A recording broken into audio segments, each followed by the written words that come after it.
ही Ironman एवढी शर्यत असते की जी त्या 5 वेळा पार केली, 25 हाफ मॅरेथॉन केल्या. मॅडम, तुमच्या या सगळ्या प्रवासाबद्दल आम्हाला सांगा. डेंटल सर्जन हे पद करत असतानाच तुम्ही या सगळ्या जबाबदाऱ्या कशा काय निभावल्या? नक्की.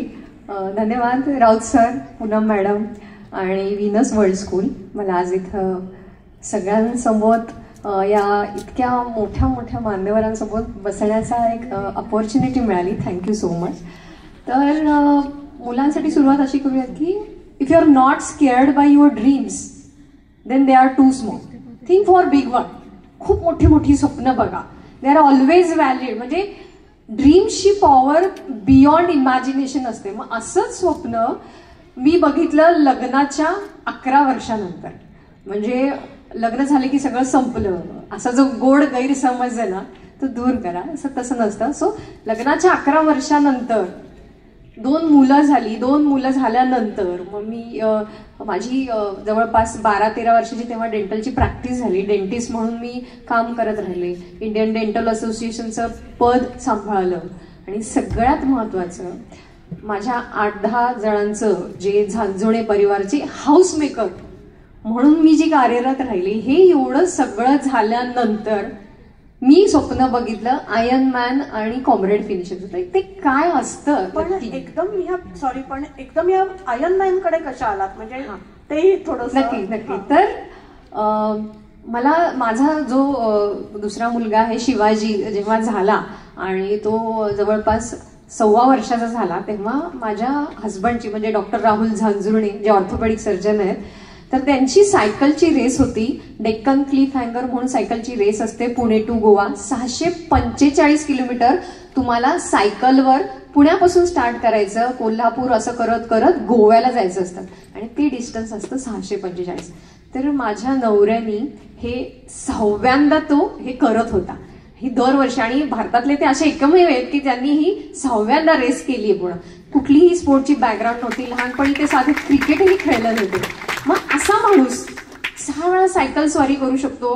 म्हणजे इतकं बिझी स्केड्यूल. दिवसभरात ना त्यांना म्हणजे जवळपास 100 पेशंट बघतात ते. सकाळ दुपार संध्याकाळ 5-5, 6-6 सर्जरी असतात. एक सर्जरी म्हटलं ते 3-3, 4-4 तास, 6 तास त्यांना थांबून सगळं काम करावं लागतं.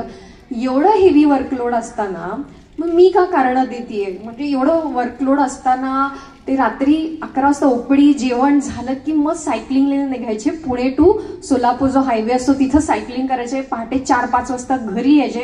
थोड्या वेळा झोपायचे आणि करायचे. आणि मला मग माझी स्वतःची लाज वाटायला लागली की काय एवढं माणूस करू शकतो, आपण थोडंसं का नाही करू शकत? सो त्यांनी मला सांगितलं की आता बास झालं, आता तू थोडंसं फिटनेसमध्ये. आणि तिथून माझ्या प्रवासाला सुरुवात झाली. मी 100 मीटर पळू सुद्धा शकत नव्हते. मग थोडंसं वॉकिंग सुरुवात केली, मग रनिंग सुरुवात केली. आणि आपण कसं थोडंसं रनिंग शिकलो की 5 किलोमीटरचं रजिस्ट्रेशन करतो रेससाठी, मग 10चं करतो. तसं मी डायरेक्ट 21 किलोमीटरला रजिस्ट्रेशन केलं. म्हणजे कॉन्फिडन्स म्हणावा त्याला काही तोडच नाही. सो मी रजिस्टर केलं. आणि मग जेव्हा माझ्या नवऱ्याला बघितलं आयर्नमॅनची रेस करताना की हे म्हणजे अशक्य आहे, स्वतःच्या शारीरिक क्षमतेची पातळी किंवा लिमिट तुम्ही कसं क्रॉस करू शकता, हे मी याची देही याची डोळा बघितला जेव्हा माझा नवरा आयर्नमॅन करत होता. आणि त्या क्षणी मी ठरवलं की मला हे करायचं. मग हे आयर्नमॅन असतं काय नक्की? तर आयर्नमॅन ही अशी एक 3 स्पोर्ट्सची स्पर्धा आहे ज्याच्यामध्ये स्विमिंग, सायकलिंग आणि रनिंग हे बॅक टू बॅक तिन्ही स्पोर्ट्स खेळले जातात. बरं, ह्याच्यामध्ये स्विमिंग आहे. लहानपणी मी कधी स्विमिंग केलं नाही. पाण्याची ॲलर्जी मला, म्हणजे दूर दूर असायची. पाण्यात भिजायला आवडायचं नाही कधी. आणि अशी व्यक्ती की जी समुद्रात कधी जायची नाही, तिला स्विमिंग करायची वेळ येते रेससाठी. मग यासाठी मी 6-8 महिने आधी रेसच्या स्विमिंग शिकले. याच्यामध्ये 2 प्रकार असतात, ब्रेस्ट स्ट्रोक आणि फ्री स्टाईल. ब्रेस्ट स्ट्रोक म्हणजे सगळ्यात असं आपण जे गावठी पोहतो ना आपण नदीमध्ये, विहिरीमध्ये, तसा ब्रेस्ट स्ट्रोक असतो. आणि त्यांनी तुम्ही सगळ्यात स्लोएस्ट, सगळ्यात मागे राहता. तसा ब्रेस्ट स्ट्रोक शिकले आणि मी पहिली माझी रेस केली होती. आणि ती पण मी इतका जोरदार करायचा प्रयत्न केले होते आणि माझा तो प्रयत्न सक्सेसफुल झाला. सो असं तुम्हाला स्विमिंग करायचं आहे 4 किलोमीटर समुद्रामध्ये. मग ते समुद्राचं पाणी 7-8 डिग्रीचं टेम्परेचर असू शकतं, जसं आम्ही जर्मनीमध्ये होतो तसं, किंवा तुर्कस्तानला असू शकतं 23-24 डिग्री, किंवा दुबईला असू शकतं, किंवा गोव्याला असू शकतं, किंवा कझाकिस्तानला असू शकतं, जिथं जिथं मी रेसेस केल्या. प्रचंड थंड पाणी, अशा थंड पाण्यात तुम्हाला उडी मारायची आणि पोहायचे किती, 100 मीटर 200 मीटर नाही, तब्बल 4 किलोमीटर. हे पोहून आल्यानंतर मग तुम्हाला काही दिसणार पाण्यात, जेलीफिश दिसणार, मग डॉल्फिन्स दिसणार, व्हॉट एव्हर काही दिसणार. मग अशा वेळेस खूप विचार येतात मनात की एवढी 2-2 छोटी छोटी मुलं ठेवून मागं आलोय, काही अडलंय का, आपला पाय टेकत नाहीये पाण्यात, बुडलो तर काय, वाहून गेलो तर काय, एक ना अनेक असे विचार तेव्हा मनात यायचे. पण त्या क्षणी एक विचारायचा की म्हणतो ना आपण 7 समुद्र पार करून इथं आलोय, ते कशासाठी, मागं हटण्यासाठी का, किंवा रेसमधनं परत जाण्यासाठी का, नाही. जी ट्रेनिंग केलंय, जी आपलं जे स्वप्न बघितलंय ते पूर्ण करायचंच आणि मगच घरी जायचं. मग अशी उडी मारली, हे 4 किलोमीटर स्विमिंग करून आलो आणि त्याच्यानंतर त्याच तशा ओल्या कपड्यामध्ये तुमचे ट्रान्झिशनमध्ये तुमची सायकल ठेवलेली असते. सायकल उचलायची, हेल्मेट घालायचं. साधारण तुम्हाला 7 ते 8 तास सायकलिंग करावं लागतं, 180 किलोमीटर.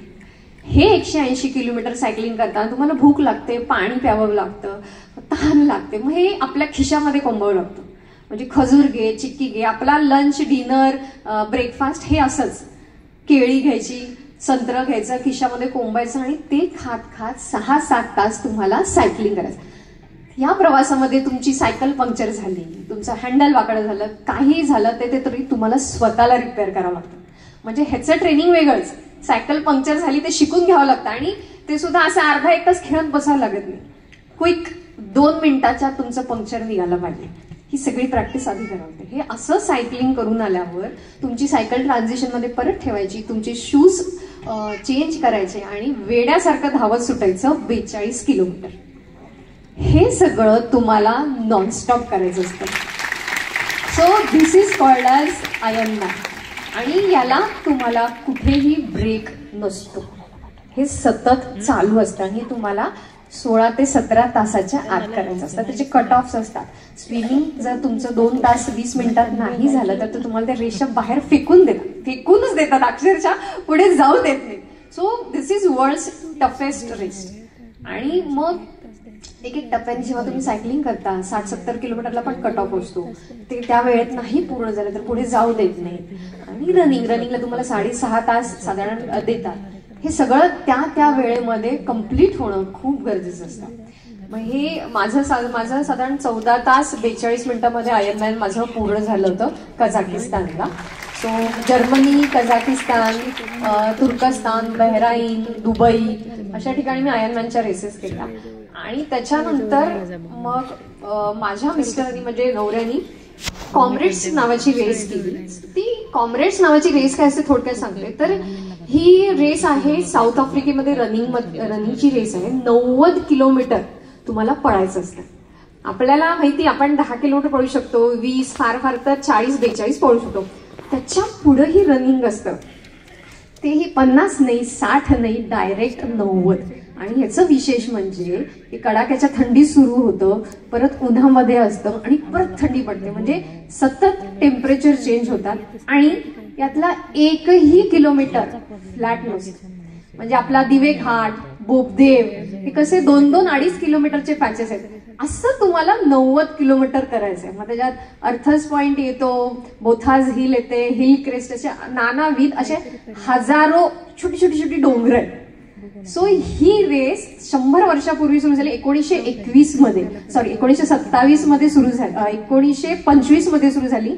आणि तेव्हा फक्त 35 लोक धावले होते. त्यांच्या आर्मीच्या लोकांना एक योगदान म्हणून त्यांनी सुरू केली होती. आणि तिथे 50 वर्ष एकाही फिमेलला त्यांनी पळू दिलं नव्हतं या रेसमध्ये. 50 वर्षानंतरच फिमेल्स पार्टिसिपेट होऊ. मग मला अभिमान आहे की मी भारताची रिप्रेझेंटेटिव्ह म्हणून माझ्याबरोबर खूप जणी होत्या की आम्ही तिथे धावलो आणि कॉम्रेड्सची ही रेस पूर्ण केली. आणि विशेष सांगण्यासारखं कौतुक म्हणजे मी भारतातली 3rd फास्टेस्ट फिमेल या कॉम्रेडच्या रेसमध्ये ठरले. आणखी एक छोटंसं कौतुक सांगायचं म्हणजे की मी, माझे 2 भाऊ आणि मी ही रेस एकाच दिवशी धावलो म्हणून आमचा हा वर्ल्ड रेकॉर्ड झाला. जगामध्ये आजपर्यंत आणि भारतात 2 भाऊ आणि एक त्यांची बहीण कॉम्रेडची रेस 90 किलोमीटर करणारे आम्ही पहिलेच ठरलो. सो भाऊ बहीण जगामध्ये काय करू शकतात तर हे करू शकतात. असं अजिबात नाहीये की नवरा बायकोनीच केलं पाहिजे का किंवा असं काही नाहीये. तर भाऊ बहीण सुद्धा छान छान एक्झाम्पल्स सेट करू शकतात. सो हे आयन मनणी कॉम्रेड्स थोडक्यात मला तुम्हाला सांगायचं होतं. वा, हे ऐकतानाही किती दम लागतोय आपल्याला. इतका प्रवास सांगायचं म्हणजे की माझ्या शरीरयष्टीकडे जाऊ नका की बारीक आहे हिला काय जमायचं, तसं अजिबात नसतं. सगळा खेळ मनाचा असतो, माइंडसेट. तुम्ही मनाने किती स्ट्रॉंग आहे याच्यावर सगळं गणित ठरलेलं असतं. म्हणजे इतकं जोराचं वारं येत असतं, त्याला हेडविंड म्हणतात. तुमची सायकल पुढे जात नसते, पण फक्त मनाच्या जोरावर की थांबायचं नाहीये. कंटिन्युअसली कन्सिस्टंटली हे करत राहायचे. करत राहा करत राहा करत राहा टिल तुमचं मेडल तुम्हाला दिसत असतं समोर फिनिशिंग. ते जोपर्यंत मी माझ्या हातात घेणार नाही मी काही थांबणार नाही, असा ऍटिट्यूड ठेवावा लागतो. मोठा मेसेज यांनी दिलेला आहे की मनाची ताकद ही अतिशय महत्वाची आहे. हा पहिला मेसेज याच्यातनं. आणि दुसरं म्हणजे आपण एकदा रेस सुरू केली की त्यामध्ये मागे फिरायचं नाही, थांबायचं नाही. मेडल घेऊनच, सत्कार करून घेऊनच तिथनं निघायचं. विद्यार्थ्यांनो, आपली सगळ्या